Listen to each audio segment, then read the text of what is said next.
What's up guys, RandyTCG here, and welcome to my Set 1 Origins Kai'Sa guide. In this guide, I'm gonna go over the following: Kai'Sa's legend ability and how it translates into games, choose and champion options, an example decklist that you can pick up to learn the deck, and I'll finish with a general strategy going over early, mid, and late game. But before getting into it, just know that this guide is an introduction to a 47-page article I wrote, currently on my Metafy, and if you're interested, feel free to check it out. All the links to that will be in the description below. But now, let's get into it. First off, Kai'Sa's ability. It reads as follows: Exhaust me, create 1 power, use only to play spells. One thing to note, it's also reaction speed, so if you didn't use it in your turn, you can use it during your opponent's. Now, I'm gonna show you how to abuse it. You see, in Riftbound, all of the strongest cards cost power, and every single deck is gonna try to use those cards to their advantage to win the game. And Kai'Sa is no different. We're counting on cards like Voidseeker or Smokescreen to outplay your opponents and generate leads throughout the game. But the difference is, we don't actually have to pay the power cost. So our goal is going to be the following: put as many of those strong cards in your deck as possible, use them as soon as we can and as often as we can. This way we will generate lead in the mid game, and we are still going to get to our late game because we didn't spend the runes. As for the colors, she's red and blue. Red gives her access to both strong aggressive tools such as Darius and Kai'Sa Survivor, as well as removal cards such as Extract Ray or Voidseeker, for example. While blue provides her with draw power and combat tricks with cards like Stupefy, as well as the best finisher in the game, the Thousand-Tailed Watcher. Now that we saw the legend, let's get into the champion. So, for our chosen champion, we have the choice between Kai'Sa Survivor and Kai'Sa Evolutionary, and it's an easy choice. Red Kai'Sa is extremely strong, while the blue one is not even playable. It's way too slow. So let's zoom in on Red Kai'Sa and see what's so strong about her. First, she has Accelerate, which is definitely one of the best keywords in the game, allowing her to immediately swing at the battlefield when she's played.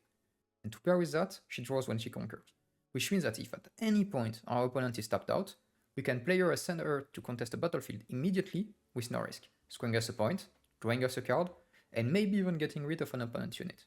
All of that makes her a superb unit. But that's not it. One of the very important aspects of this card that most people don't realize is, it's a 4 cost. And while that may not seem like much, it actually matters a lot in deck building. Because we are an aggressive tempo deck, we want to optimize how we use our runes. And in some matchup like Misfortune Victor, going turn 1 unit into turn 2 unit is vital. And having constant access to this Kai'Sa means that we don't need to stack our deck with 4 cost for that.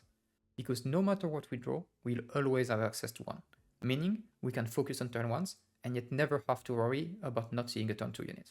That gives us a lot of freedom in deck building that we're gonna exploit.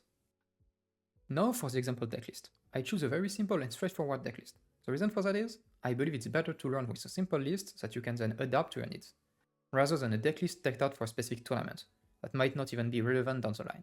I won't go into the details of every card choice in that list, but if you want more information, I have a free article on Metafy that explains every single card in details. It's a 5 to 10 minute read, and the link will be down below. Now, let's get into the meat of this video, the strategy. For the early game, what you are trying to do is prevent your opponent from taking control of the battlefield. To do so, you will be using Extract Ray, Falling Stars, and Voidseeker to destroy their small units. At the same time, you will be developing your own units and starting to score some points. But be careful, at this stage, you don't want to be losing your units to combat, except for Watchful Sentry of course. It's usually much better to play it slow and conservative, as you don't want to run out of attackers. Now that we slow down our opponent and score the first points, it's time for the mid game. Our goals for the mid game: go to 6 points as soon as possible, and generate card advantage at the same time. The reason for us wanting to go to 6 are simple. We have an amazing finisher in the deck, the Thousand-Tailed Watcher, and he makes winning game from 6 points a formality. In order to get there, we are gonna pair our aggressive units like Darius and Kai'Sa with removal tools such as Voidseeker and combat tricks like Stupefy or Cleave. If used properly, the same tools will generate card advantage for us. Okay, now we reached 6 points. It's time to close this game. To do so, the first step is to stack units in base. You can bring back all the ones at battlefields that are available and play some from your hand. Once that's done, you're gonna either play the Watcher if you have it, and then swing onto both battlefields with your forces. Most of the time, that's gonna be enough for victory. But what if you don't have the Watcher? Well, it depends on the game state obviously. But if you are not in a position to take control of both battlefields, I will usually send all my units to one and take it, while also keeping available runes to protect it and hold for a victory. And that's it, you won with Kai'Sa. If you like this video, consider subscribing. It's free and you can always change your mind down the road. Any feedback is appreciated. And stay tuned as I will do more guides on other meta-relevant decks. Have a nice day and see you next time.